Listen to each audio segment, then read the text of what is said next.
प्राचीन भारत का युग, वनों की हरियाली, स्वच्छ नदियों की कलकल ध्वनि और सुबह की हवा में मंत्रों की मधुर गूंज। उस समय भारत को तपभूमि कहा जाता था, क्योंकि यहाँ ऋषियों के आश्रम ही ज्ञान और संस्कृति के मंदिर थे। नर्मदा नदी के तट पर बसा ऋषि वशिष्ठ का आश्रम देश के सबसे प्रसिद्ध गुरुकुलों में से एक था। यहाँ राजकुमार से लेकर सामान्य किसान के पुत्र तक शिक्षा पाने आते थे। गुरुकुल का सबसे पहला नियम था ब्रह्मचर्य का पालन। और ऋषि वशिष्ठ कहते, ब्रह्मचर्य वह कवच है जो साधक को बाहरी और भीतरी शत्रुओं से बचाता है।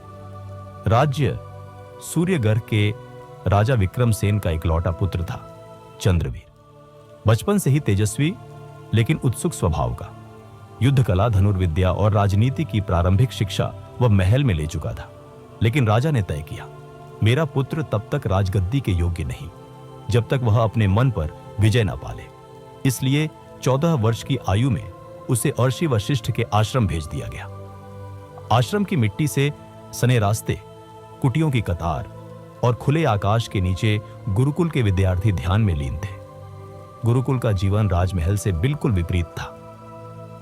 कोई विलासिता नहीं, भोजन केवल जौ की रोटी, दूध, फल, सोने के लिए घास का आसन और पहनने के लिए साधारण वस्त्र।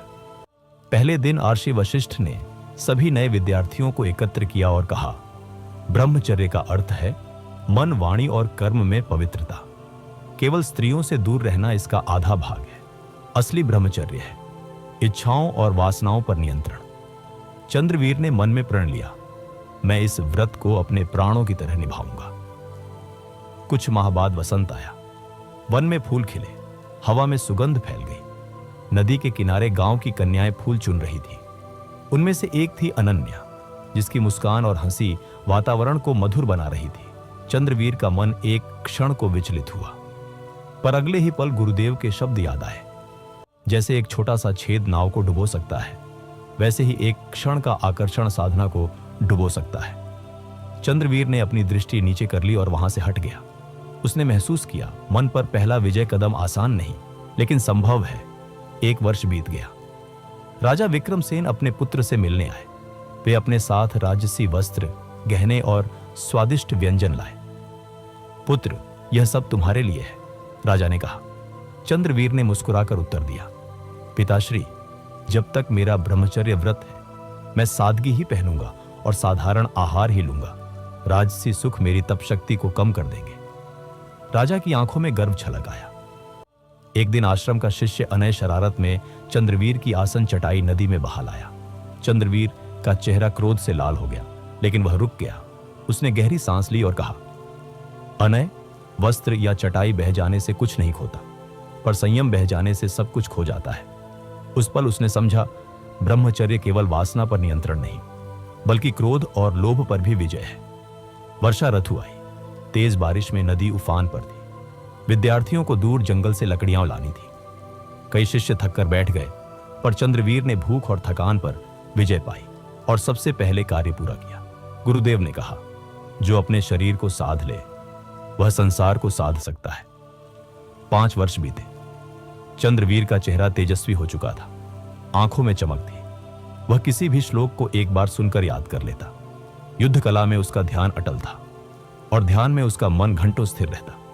ऋषि वशिष्ठ ने कहा, चंद्रवीर, ब्रह्मचर्य का ओज तुम्हें न केवल बल बल्कि अद्वितीय धैर्य देता है। एक दिन समाचार आया, पड़ोसी राज्य के राजा ने विक्रमसेन के राज्य पर आक्रमण कर दिया। राजा वृद्ध थे, सेना का मनोबल कमजोर था। गुरुदेव ने चंद्रवीर को आदेश दिया, पुत्र, अब समय है कि तुम अपनी तपशक्ति को कर्म में बदलो। चंद्रवीर सेना के साथ युद्ध में उतरा। उसने अद्भुत साहस दिखाया। धनुष से दुश्मनों की पंक्ति तोड़ी, युद्ध भूमि में सैनिकों का उत्साह बढ़ाया और अंत में शत्रु राजा को जीवित पकड़ लिया। लोगों ने पूछा, तुमने उसे मारा क्यों नहीं? चंद्रवीर ने उत्तर दिया, जिसने अपनी इंद्रियों पर विजय पा ली, वह अपने शत्रु को भी करुणा से जीत सकता है। यही ब्रह्मचर्य की असली शक्ति है। शत्रु राजा ने लज्जित होकर संधि की ओर जीवन भर मित्रता निभाने का वचन दिया। चंद्रवीर ने राजगद्दी संभाली, लेकिन कभी अपने आश्रम जीवन को नहीं भूला। उसने राज्य में शिक्षा, संयम और धर्म का प्रचार किया। लोग कहते, जिस राजा के पास ब्रह्मचर्य का बल हो, उसे कोई पराजित नहीं कर सकता। आखिरकार चंद्रवीर ने ब्रह्मचर्य की शक्ति को अपने जीवन में उतारते हुए यह सिद्ध कर दिया कि आत्मनियंत्रण और संयम न केवल हमारी मानसिक शक्ति को बढ़ाता है, बल्कि हमें जीवन की हर चुनौती को पार करने की ताकत भी देता है। अगर आपको यह कहानी